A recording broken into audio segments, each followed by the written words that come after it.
është çështja e syfaqësisë, rjas në tregonit të ilaçin e saj, si mundimi këtë fenomen e cila na rrezikon çdo vepër tonë. Shiqani do thotë syfaqësia është çish më thonë një gjest apo një vepër apo një mendim të cilin do thotë në zemrën e besimtarëve e ngulit do thotë shejtani alayhi lan. Ashtu që do thotë muslimani për me u largu do thotë prej syfaqësisë do thotë ka disa metoda kupton. Ashtu që edhe veprat të cilat Allahu do xhelal na ka urdhëruar me i bë, janë disa vepra të cilat duhet me i bë me njerëz, po janë disa vepra të cilat do thotë duhet me i bë vetë.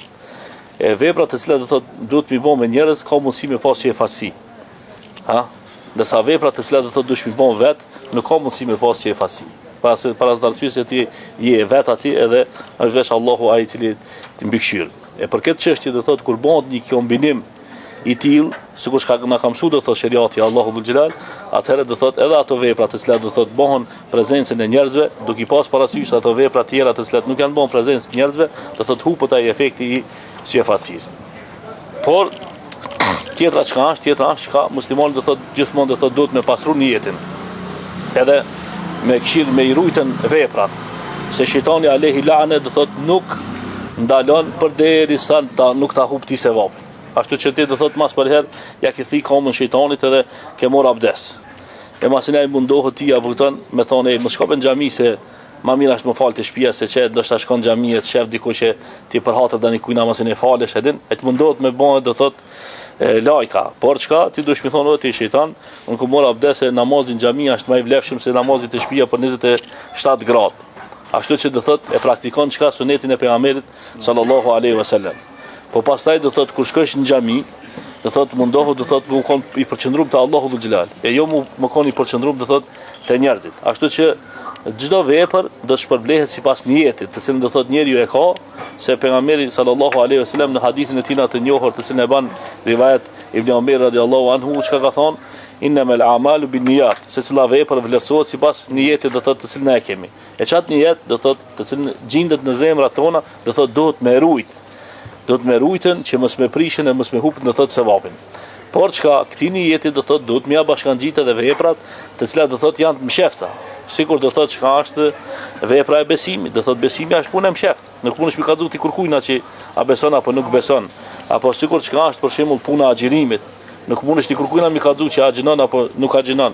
Apo sikur çka për shembull namazi i natës, nuk mundesh ti kurkujna për shembull me argumentu ti agjinon nuk a e fal natën apo nuk e fal, apo sikur çka është për shembull ndonjë vepër të cilën do thotë e ban pa mos pa kurkush me dhon sadaka më sheft apo me bën do thotë ndonjë vepër të mirë pa mos e ditaj dikush që ti e ke bën, ato do thotë regjistrohen.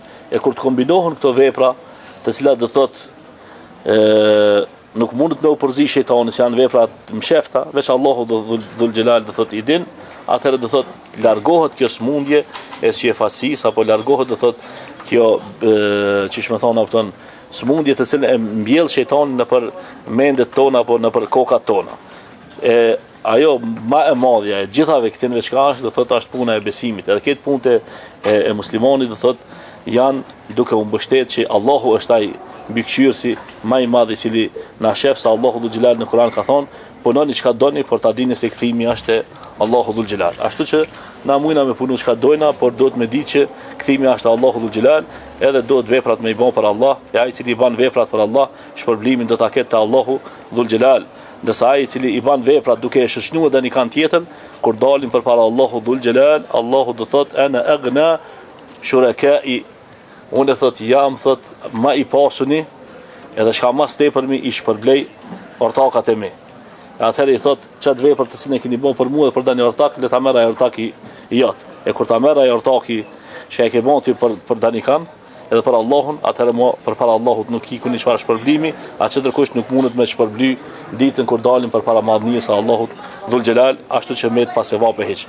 Inshallah Allahu dhul xhelal na bën për atyre që ka veprat i bëjnë për Allah, edhe i bëjnë sipas sunetit pejgamberit sallallahu alaihi wasallam, veprat të cilat janë të hapta, inshallah i bëjnë haptazi me xhamat, çështë që na ka mësuar pejgamberi sallallahu alaihi wasallam, duke mos na urritën mendja edhe veprat të cilat janë mshefta, inshallah i bëjnë çështë që na ka mësuar pejgamberi sallallahu alaihi wasallam, duke shpritën shpërblimin përpara Allahut dhul xhelal.